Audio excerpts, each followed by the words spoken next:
घर वाले क्या कहेंगे कि मेरा घर लूटा जा रहा है, लेकिन चौकीदार कहता है मैं न्यूट्रल हूं।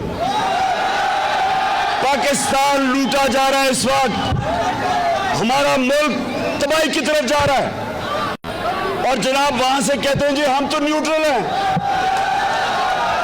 मैं इनसे ये पूछता हूं कि अभी जो प्राइम मिनिस्टर ऑफिस के जो ऑडियो लीक्स हुई हैं, प्राइम मिनिस्टर ऑफिस की अगर सिक्योरिटी ब्रीच हुई है तो इसका मतलब कि हमारे दुश्मनों के पास हमारा सेंसिटिव इंफॉर्मेशन चला गया।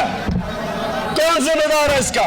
और अगर न्यूट्रल्स का यह काम है कि सोशल मीडिया के लोगों को पकड़ के दबाओ, मीडिया को बंद करो, ARY को बंद करो, बोल चैनल को बंद करो, अगर ये तुमने करना है तो ये मुल्क के इंटरेस्ट की हिफाजत कौन करेगा?